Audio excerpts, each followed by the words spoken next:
تو خیر میں جلدی سے اپنی بات کی طرف آتا ہوں. قرآن کیا اجر کیا بیان کرتا ہے؟ اس دنیا کو قرآن لفٹ نہیں کراتا. قرآن کہتا ہے دیکھو اگر اس دنیا میں اجر ملنا ہوتا تو دنیا میں سب سے بڑی نیکی اللہ کے لیے جان دینا ہے. سب سے بڑی نیکی کیا ہے؟ اللہ کے لیے جان دینا.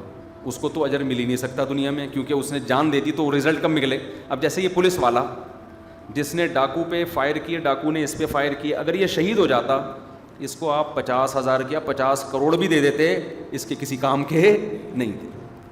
حالانکہ قربانی اس کی زیادہ, جان پہ کھیل گیا, یعنی اس نے تو جان ملک کے لیے, پبلک کے لیے, قوم کے لیے اس نے جان قربان کر دی. اب آپ مجھے بتاؤ, کسی انگریز سے پوچھو, کسی لبرل آدمی سے پوچھو کہ یار یہ دنیا میں کتنی دھاندلی ہو رہی ہے بھائی, کہ جو آدمی زخمی ہوتا ہے, جو فوجی زخمی ہوتا ہے, جو پولیس والا زخمی ہوتا ہے, اسے تو آپ پیسے دے رہے ہو, اور جس نے جان ہی قربان کر دی اسے کوئی معاوضہ نہیں ہے. یہ دھاندلی ہے یا نہیں ہے؟ نہیں آئی بات سمجھ میں؟ اس سے پتہ چلتا ہے دنیا میں انصاف نہیں ہو سکتا, ناممکن ہے. امریکن فوجی جو افغانستان آتے تھے نا, جو زخمی ہو جاتا تھا واپس جاتے تھے, کہتے ہیں بڑا پروٹوکول, امریکن آرمی ہے بھائی, وہ بڑا الاؤنس ملتا ہے وہاں پہ بھائی, یہ سن آف نیشن ہے, ایسے ایسے القابات. لیکن جو مر گئے انہیں کیا بڑے خوبصورت تابوت میں, ہر ملک میں ایسا ہوتا ہے, ہمارے یہاں بھی ہوتا ہے, تابوت میں سلوٹ اور قبر میں توپوں کی سلامی. مردہ کہتا ہے بھائی میری صحت پہ ان چیزوں سے کوئی فرق نہیں پڑ رہا. جس نے بڑی قربانی دی اسے کچھ بھی نہیں مل رہا, جس نے چھوٹی قربانی دی اسے پیسے مل رہے ہیں. بڑی قربانی تو ملک کے لیے جان دے دینا ہے. جو شہید ہوتا ہے اس نے تو سب کچھ قربان کر دیا, اس سے بڑی قربانی کوئی ہو نہیں سکتی. تو اسی وجہ سے اللہ نے اس دنیا میں بدلے کا سسٹم رکھا ہی نہیں ہے.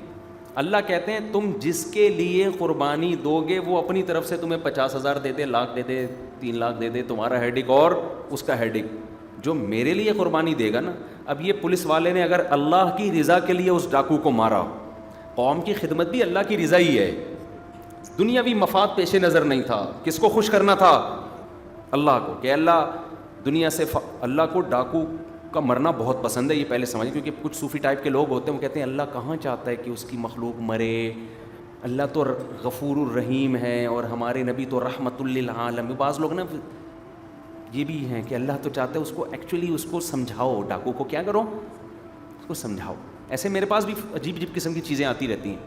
ایک پولیس والے نیو کراچی میں ڈاکو کو مارا تو وہاں کچھ لوگ آئے کہ دیکھیں یہ کتنا غلط ہوا ہے نا, پہلے پبلک نے کوٹا پھر پولیس نے مارا, یہ بہت, یہ آخر وہ بھی مجبور ہوگا نا. تو میں نے کہا جن کو مار رہا ہے وہ تو مجبور نہیں ہے, وہ تو ان کا تو کوئی خون, اگر پیٹرول مہنگا ہوا ہے صرف ڈاکو کے لیے تھوڑی مہنگا ہوا ہے کیا خیال ہے؟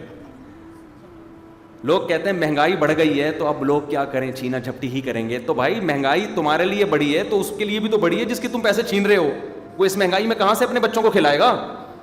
یہ بہت جملہ سننے کو ملتا ہے, مجھے بڑا غصہ آتا ہے اس جملے پر. آج بھی کوئی کہہ رہا تھا کہ اتنی مہنگائی یقیناً بڑھ گئی ہے, اس میں تو دو رائے نہیں ہے, اس پہ تو گانے آ گئے ہیں اب مہنگائی پہ, تو جانے کہاں گئے وہ دن ٹھیک ہے, اس طرح کے نا گانے آ رہے ہیں, میمز بنا کے نا وہ گانے لوگ چلا رہے ہیں.